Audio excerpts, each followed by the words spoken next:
Hi, welcome to Lesson 6, Letting Go of Expectations. Now, up until now, we've learned a lot about writers who are struggling with toxic procrastination and crippling perfectionism, the origins of that, how that manifests, what that means. These writers tend to struggle with expectations, and I know I've mentioned this in previous lessons, but this one we're going to go really deep into it.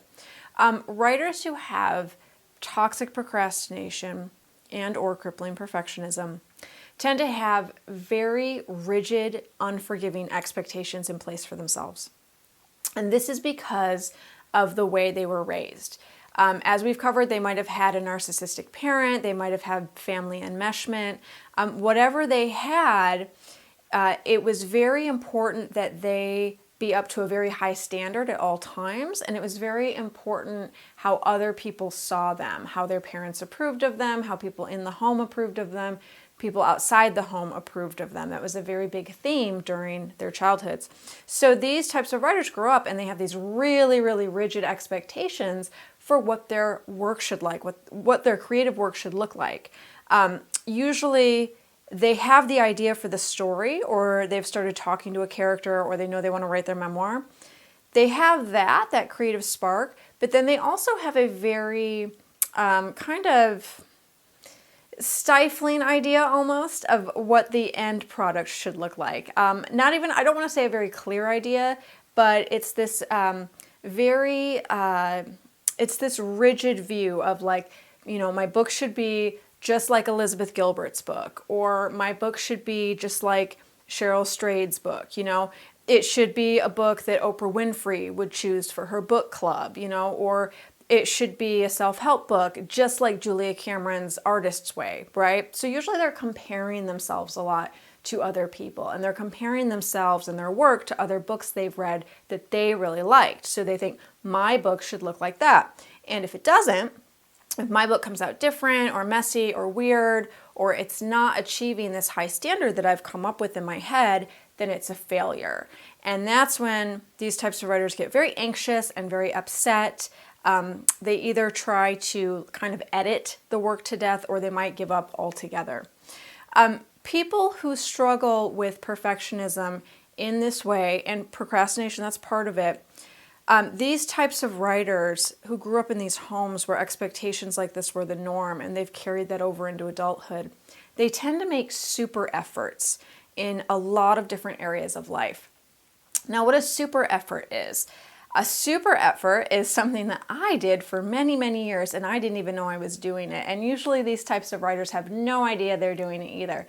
To perfectionists, and also the toxic procrastinators, the super effort feels like a normal effort to us. That's what we think anyone should do to get the job done. Or at the very least, that's what we should do to get the job done. We don't usually see it as us going above and beyond. However, a super effort, it's usually unrealistic. It's usually unrealistically strenuous, takes a lot out of the person, and the person has to jump through a lot of hoops to get it done. So a super effort would be, you come home and, your spouse says, hey, I noticed, the kitchen was kind of dirty. Could we make an effort to maybe keep it a little bit cleaner, right? So a normal person would be like, oh yeah, okay, sure. And they would maybe make sure they, did the dishes more regularly, or they would, do something like that.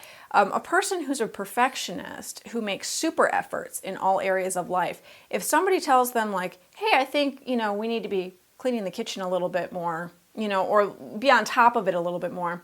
First of all, they don't hear the we in that statement at all. They only hear I or you.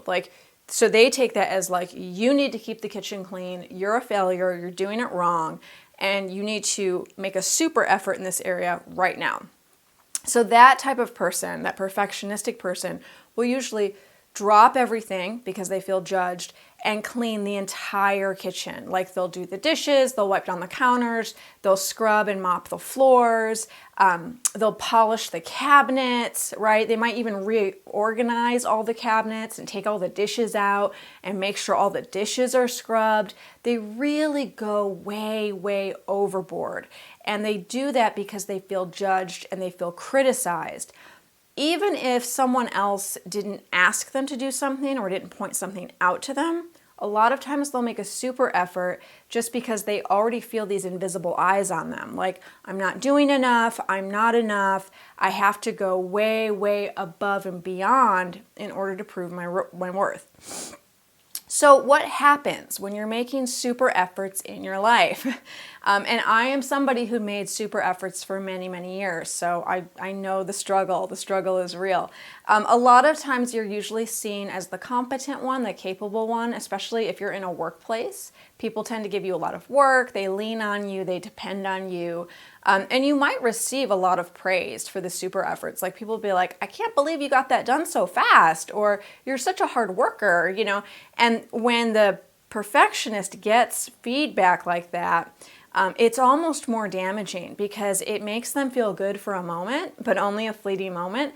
And then they raise the bar, right? They're like, oh, now I always have to meet that standard in order to get that approval. So if I got, 5 reports done on Monday and my boss was really happy with that and praised me, well, next time it needs to be 6 and then it needs to be 7, right? So it never ends. You can see the super efforts, they never end. It's pushing yourself to an unrealistic standard that not many people can meet or no one can meet.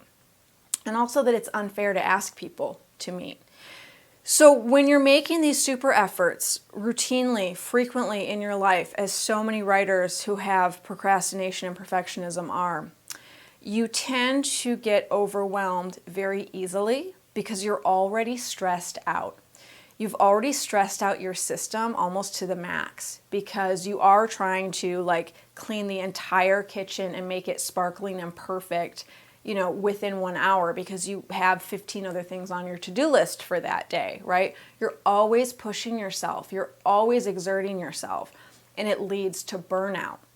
People who have toxic procrastination and especially crippling perfectionism tend to override the signals of their body. So when the burnout's coming, they're not clocking it. As they're making these super efforts, this person's not like, wow, I'm feeling really tired, I'm starting to get snappy, I'm starting to get cranky, I feel a little lightheaded. They're not clocking that stuff. They're just pushing themselves and they're like, work harder, push through it, you're a soldier, right? So they usually get to a point where they just hit the wall. Their body has had enough, that's it, and they're just burnt toast, right? And so then, and that maybe it's a weekend or maybe they have some vacation time coming up. Maybe it's just at night when they get home from their job. But they're so burnt out from making these super efforts and pushing themselves past a comfortable point that they have no energy left for anything else. So then the person goes through the cycle of existing in 2 states. So the first state is they're making the super efforts, right? They're staying up all night to get the paper done. They're staying late at the office to get the 7 reports done that they promised their boss, right?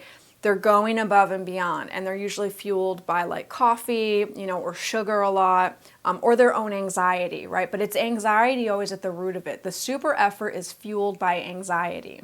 The person feels like they have to make these super efforts or it's going to be disaster, right? And usually they've convinced myself if I don't get the 7 reports to my boss is going to be angry, the company's going to fall apart, everybody needs me. But at the root of it, the fear is really I will not be needed, I will not be loved, the approval will be taken away.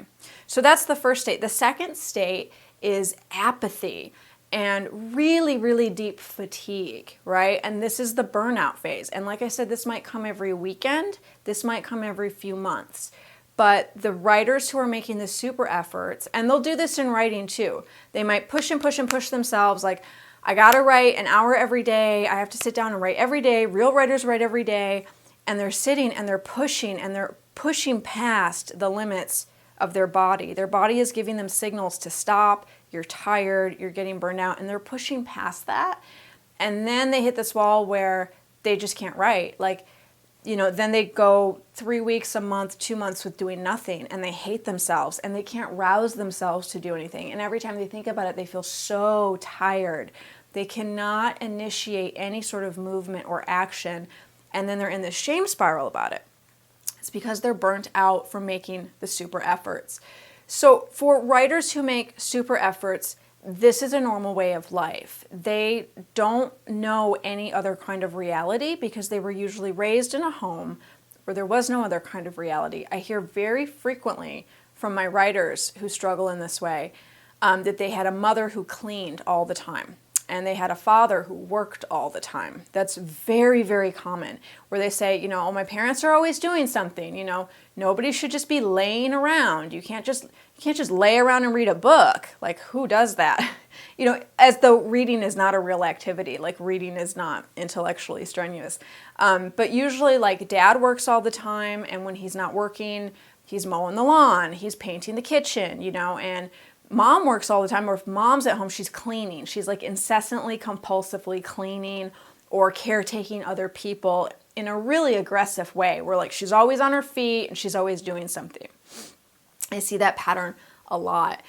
With these types of writers, they're always chasing another goal. That's part of it too. So they might, sit down and do their hour of writing for the day and do the chapter they promised themselves. And it's only, say 1 o'clock in the afternoon, and they have the whole afternoon ahead of them. They feel like they have to pile more tasks onto the to-do list. They feel like they have to fill the time. They can't then say, oh, I got my work done and I have the afternoon free. I'm just going to sit around and watch Netflix, or I'm going to go sit out in the yard and stare at the sky. Like, that feels very difficult for them because they're always chasing another goal, right? And they're fixated on the to-do list. They tend to become very anxious around the to-do list. If they finish a task, they really want to cross it off. It's important that you cross it off right now because it's done. Like, they can't just sort of like let it float in the void and be like, I don't know, I did it, but I don't really need to cross it off on the list this minute, right? They're very attached to that to-do list. And they're checking it all the time. They're checking it to see like what I have done and what I have left and what I can add on to it. So there is almost like a slight obsession with the to-do list, and a lot of times it's on their phone. So they're checking it on their phone, or they're checking their calendar a lot. So our first step toward really working on this feeling that I need to be productive all the time, feeling that it's never enough no matter how many goals I meet, piling more work on the to-do list. The first step is going to be letting go of the super efforts. Now, I know I say that sort of like casually, like we're just going to let go of the super efforts. As someone who made super efforts for many years herself, I know it's not that easy because you're not even really aware you're doing it. So what happens a lot of the time when you start to let go of making the super efforts, you can become almost disoriented and a little bit scared in your life because you don't have any experience with this. And there is that core root fear of if I don't do enough, I'm not going to be loved. I'm not going to earn my keep, and I'm going to be rejected and abandoned by other people. So we have to start small. And we have to go slowly to recognize those emotions when they come up. So the first thing I always do with my clients who are trying to let go of super efforts, I put a rule in place, and people who make super efforts are very good with rules. They usually memorize a lot of rules, and they have a lot of rules in place for themselves. So the memorization of the rule is easy for them, which is a good thing. The rule almost makes them feel a little bit safer about the process. The rule is you only do 2 or 3 things a day. That's it. The to-do lists that have 10, 15, 20 things on them, no, that is not going to work anymore. People who make super efforts do tend to have to-do lists that have 10, 15, 20 things on them. Or they have like a segmented to-do list, right? Everything I need to get done today, and then this week, and then this month, and I can just keep moving things, When we start to let go of the super efforts, the focus is on making things very, very simple. So you can still have a calendar, you can still have a master list of things you'd like to get done, if you think you're going to forget them, but you don't need to be obsessively checking these things. When you wake up in the morning or the night before, decide on your 2 or 3 things. And so people say, well, how do I decide on my 2 or 3 things? How do I know what's important? Well, some things you will know that are important. You might say, okay, I really have to get my taxes done. It's April 14th. Tomorrow's the 15th and taxes are due tomorrow. So taxes kind of have to come before everything. So you will have tasks like that. And then you'll have other things that you would like to get done. The important thing is that what constitutes a thing should be based on your energy levels around it. So this is what I see with a lot of people who have trouble making with the super efforts, and everything's a super effort. If something doesn't take that much time, they will tend to not count it as an item on the to-do list or a thing. So say you have to make a call to your insurance company and you expect the whole thing will take 15 minutes. For someone who's used to making super efforts, they would say, well, that doesn't even really count as a thing. It's 15 minutes, whatever, I can do it in 15 minutes. I should do that, and then I'll also do my 2 or 3 things, right? So in the beginning, they tend to make their 2 or 3 things big things, right? So one thing might be I'm going to outline my entire novel and write character sketches on the 5 main characters. That's all one thing. That's not all one thing. That's many different things that you've lumped into one thing to have this really big goal so that you can make a super effort towards it. Calling the insurance company, being on the phone with the insurance company for 15 minutes is a thing. And it's actually a big thing if it's going to really affect your energy levels. So for me, I'm an introvert, I'm intuitive, I'm highly sensitive. I don't like talking on the phone. I'm okay doing client calls. I've gotten used to that over the years, but calling somewhere like an insurance company or the bank or a doctor's office, I always feel a little bit put on the spot. I feel a little bit scattered. I'm not sure if they're going to want things from me, and I don't know what those things are. So it does affect my anxiety. Also, I'm not very good with organization or forms. So I have to call an insurance company, and I know I'm going to have to navigate some sort of electronic phone funneling torture chamber, where I have to press 2 and press 4 and, press 7 for a real person. That is a very big thing. That definitely counts as a thing. And if I have a super amount of dread around it, I might say, you know what, I'm only doing 2 things. I've been putting off calling the insurance company for 4 weeks now because I really don't want to do it. I feel really weird about it. I'm super anxious. I have to go hunt for the form that I need beforehand. That's going to take 20 minutes. If it's just a big convoluted mess and I feel anxious and weird about it, that is one thing, and I'm only doing 2 things that day. And I'll probably do that one thing and then go have a snack and lay down, right? So I let myself rest and recharge and recover from that one thing, which to someone else might not be a big deal, but to me it is.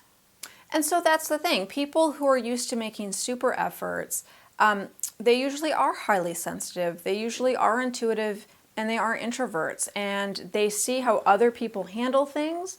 And, maybe a 15-minute call to the insurance company isn't a big deal for their spouse or their friend or their coworker. So they think, well, it shouldn't be a big deal for me either. So they're judging themselves on other people's standards.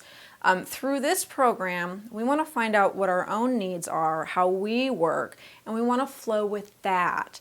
So maybe for you, making a 15-minute call to the insurance company is a big deal, and that's okay. We're going to honor that. But the important thing is you have your 2 or 3 things that you're going to get done that day. And when you finish those things, you don't pile on more work. And you don't berate yourself for being lazy. You finish your work for the day. You go watch some TV. You go for a walk. You go play with your dog, right? You do whatever it is that's restful for you and nourishing and recharges you. So all of this is going to help us to stop pushing. And that's the thing. Writers who have toxic procrastination and crippling perfectionism, they're always pushing themselves. Even if they're not producing anything due to the 2 issues, they're always pushing themselves in their mind, and they're usually very rarely listening to their body. I get questions from these types of writers all the time. Then they'll say, how do I know I've done enough? How do I know when to stop for the day? And they're genuinely curious. And when I say, your body will tell you, they're like, what do you mean? I don't understand.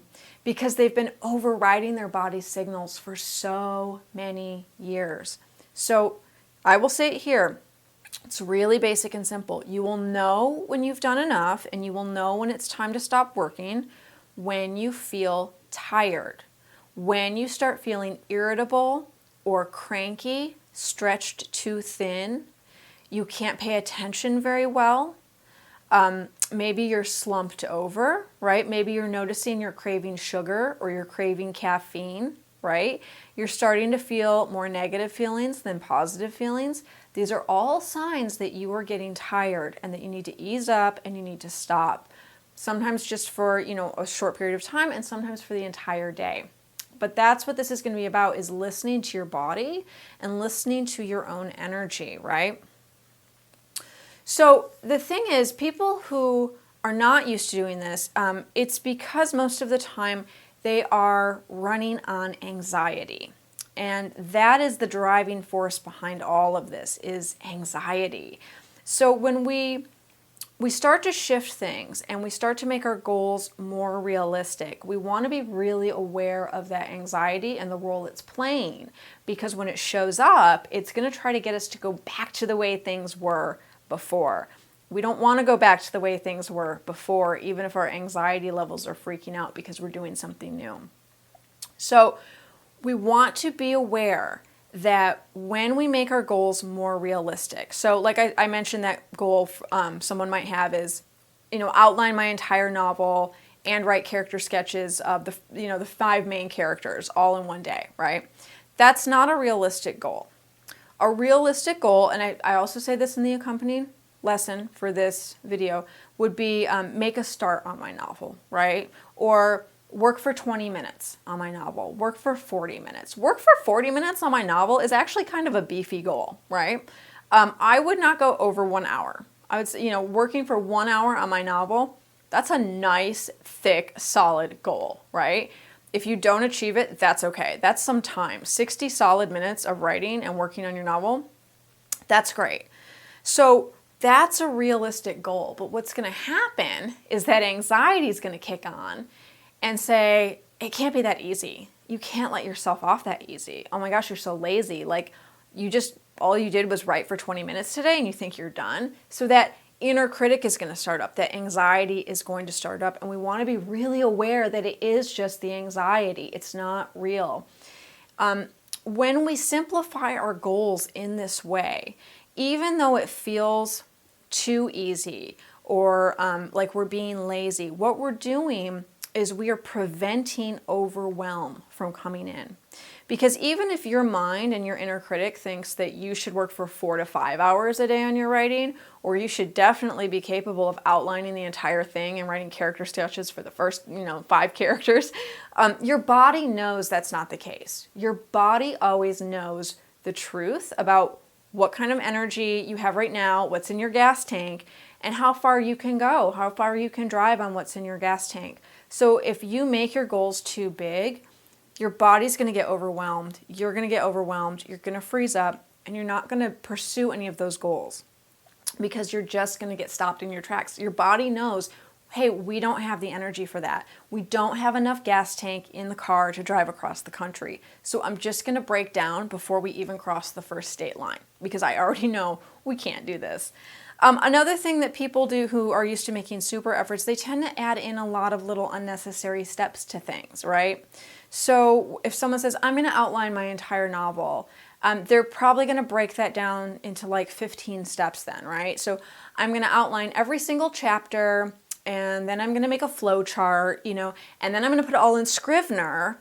Oh, and then I'm going to email 3 people and get feedback on the outlines, right? So they've added all of this unnecessary work in that was never required, was never asked of them because they're overcomplicating things, again, due to that ever-present anxiety. Again, the body knows, wait, this is way too much work. We're not going to do this. So as I've been talking about all of this, you've probably noticed I'm saying we're going to increase awareness, we're going to bring in awareness, we're going to become conscious. That's the key to all of this, right? We're not trying to shut this down or conquer it or fight it or battle it, right? We're not trying to add resistance onto resistance. We're trying to bring in conscious awareness. When you start to see something happening, when you start to witness the pattern, things start changing. And a lot of times things start changing on their own, right? You don't have to do a whole lot of work, but because you're seeing, oh, that's interesting. Now I see that, every time I check my bank account, I get anxious about money, and then I feel like I'm not worth very much, and I feel like I should be working harder, and then I turn to my to-do list, and then I start adding things onto the to-do list, and then I panic about my novel, and I feel like I should be writing fast. And you can see the chain of events and how your mind does that. Like, oh, I got triggered by fear, I got triggered by anxiety, I got triggered by feeling like I was not good enough, and then I went down these other routes in order to soothe those feelings, and it's not real. I don't need to do that. This is fear and anxiety talking. So another way we can do this to increase conscious awareness around the inner critic, around our mind, when our mind starts doing this thing and is like, you got to do more, you got to work harder, we can identify the needs that lie behind the statements from the inner critic. And this is really important. I hear the same statements from writers who are struggling with these things all the time. 3 big ones I wanted to talk about here. I need to be an expert. I need to be an expert before I start, right? I need to know the right way to write. I need to know this will work, right? So behind each of these statements, they feel like truth in the moment. It feels like, oh, of course, like I need to know the right way to write before I write a novel. That seems like common sense. It's not common sense. There is no right way to write. That doesn't exist. There are so many different ways to write. There's as many different ways to write as there are humans on earth, right? There's no right way to paint. There's no right way to have a friendship with someone or have a relationship, There are ways that are more helpful. There are ways that are more in alignment with the person who's engaging in these things. But there's no correct way to do these things. It's been approved by the committee, and you need to do it that way. So, okay, let's back up and look at those statements I just said, though. I need to be an expert, right? So behind that statement, I need to be an expert, lies the need for approval, right? If I'm an expert and I have awards or I have certificates, I have some sort of proof that I'm the expert, and then I write this book, I will get the approval I need, right? No one will reject my work or will reject me because I'm sort of like pre-approved. I'm the expert. I need to know the right way to write. That's approval, and that's also security, right? If I am writing in the approved official right way, then no one can judge me. No one can criticize me. I'm doing it the right way. I get approval and I get security. I need to know this will work. I hear that a lot. Like, I need to know that my book will make money or my idea is marketable. Again, that's security. Like, I won't waste time because I'll know that this will work. So a lot of these statements are approval, a lot of these statements are security, and a lot of the statements are both. Our inner critic is always after approval and or security. That's how the inner critic functions. The inner critic is very, very scared, and it works off of fear. And when people are in fear, they want approval and they want security. So the solution, when I talk about this with writers who are kind of stumbling across this information for the first time, they're like, oh, okay, well, if I can just satisfy that need, I feel like I need to be the expert before I begin. If I can do enough research, then I will feel like the expert, and that solves the problem, or I need to know if this will work. Well, I can just talk to 3 of my friends who are in marketing departments in different companies. They can give me their feedback, and then I'll know what will work, so that meets that need. It doesn't meet that need. It temporarily feels like it's meeting that need. It's not meeting that need. And the solution is not to try to meet the need, because the inner critic needs bottomless amounts of approval and bottomless amounts of security.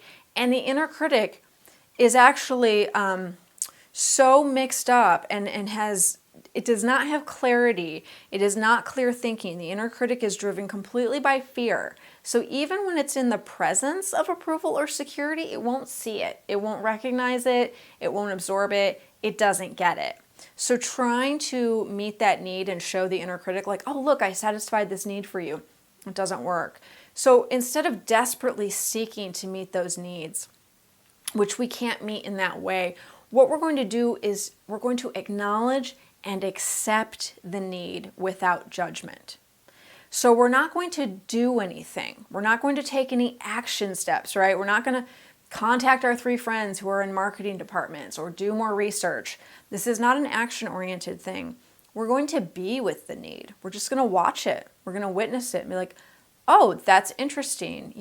I feel like I need to be the expert because then I'll feel like more people will accept me. And, oh, my dad really felt that way. That's interesting. Like, I think some of that is his. It's not even mine. He really felt like he needed to be the expert. Okay, that's interesting. So see how we're doing that without judgment. We're not mad at dad. We're not mad at ourselves. Dad's not a jerk. We're not a jerk. Like, this stuff is just happening and we're seeing it and we're acknowledging it and we're accepting that's the way it is. So as we do this, we are introducing a 3-step process into our writing practice. The first step is self-knowledge. The second step is witnessing, and the third step is compassion.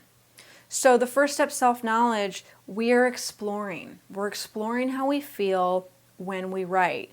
As we write, we're exploring what's coming out of us, right? We're watching it. We're watching for the patterns.